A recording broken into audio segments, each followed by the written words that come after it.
Bonjour, je vous présente cet ouvrage. L'observation clinique d'Albert Ciccone.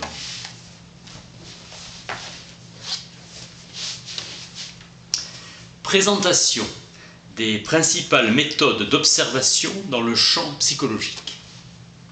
Modélisation des modalités d'observation clinique. Ces différents champs de pratique. L'objet visé et le psychisme et ses processus. Observable qu'à travers ses effets.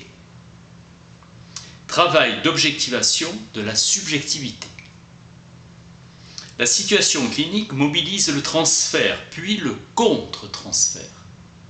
L'interprétation visera le déploiement non pas du sens de la situation, mais d'un sens potentiel. Lagache définira la psychologie clinique en 1945 pour la constituer comme discipline universitaire. Mode d'approche plus global et recherche élargie par rapport à la psychanalyse. Son objet est l'étude de la conduite humaine, hérédité, maturation, etc. Étude de la personne totale en situation. Perspective débordant sur le social. Favès-Boutonnier contribue à démédicaliser la psychologie clinique. C'est la métapsychologie psychanalytique qui est en toile de fond, l'objet visé et le psychisme humain.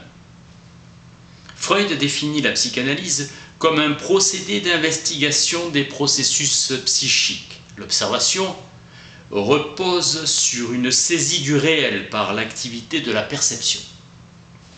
La perception invente et construit la réalité au fur et à mesure qu'elle la découvre. Le positivisme fondé par Auguste Comte au XIXe siècle oppose le réel au chimérique.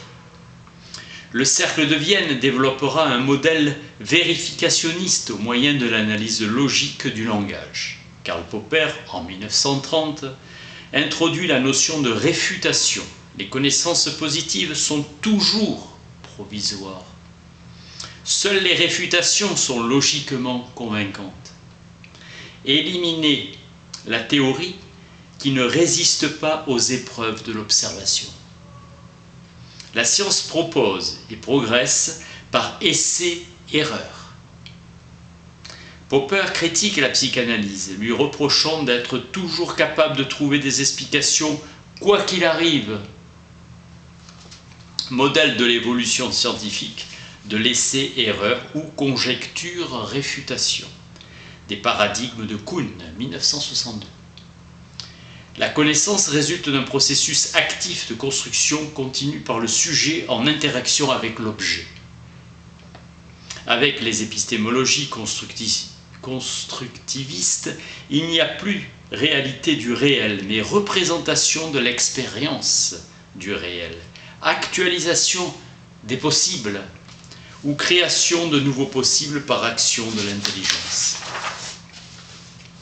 La valeur thérapeutique de l'interprétation repose sur le déploiement d'un sens potentiel. Souci de la preuve et effort de généralisation, de construction d'un modèle dans les critères scientifiques. L'observation cherche et vise à constater les faits dans une démarche d'investigation. L'observateur psychanalyste cherche à objectiver les processus subjectifs. L'observateur s'engage dans la situation observée. Les démarches structurées sont dites cliniques, visée objectivante et implicative. Recherche de la reproductibilité, expliquer les phénomènes. S'intéresser à la singularité d'une situation. L'implication comme voie d'accès au sens, neutralisant l'impact de l'implication personnelle sur la situation observée. L'analyse du contre-transfert comme mode de renseignement sur les éléments psychiques de l'observé. La quête du sens peut être inscrit ou construit. Apprendre à être attentif au cadre et aux perturbations. L'objet de l'observation clinique est avant tout la réalité psychique.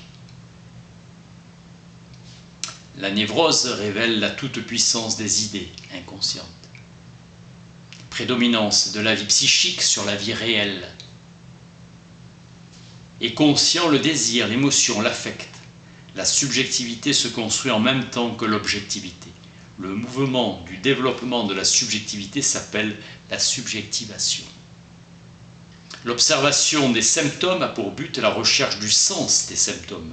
Le symptôme est un compromis entre la poussée de l'idée refoulée qui cherche à s'exprimer et la nécessité qui s'impose au moi de maintenir le refoulement.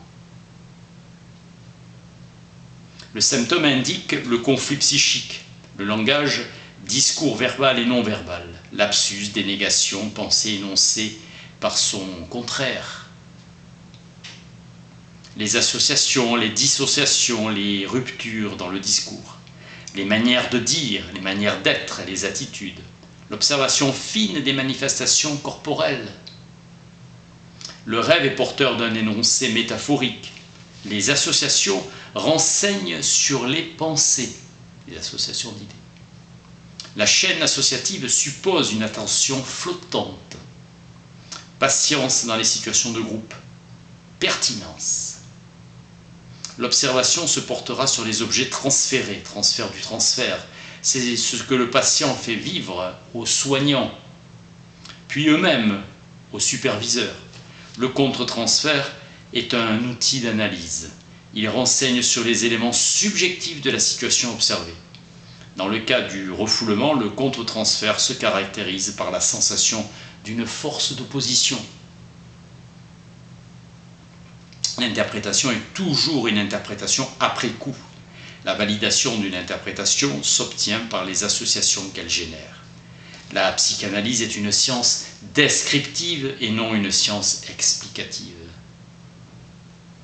Laisser déployer un sens potentiel, le point de souffrance est lié à la découverte d'un manque.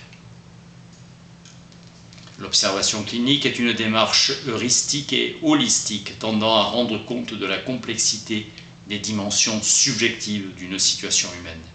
La situation s'améliore quand elle est pensée. Une construction élaborée a toujours un destinataire, réel ou imaginaire. Albert Ciccone, l'observation clinique. Merci.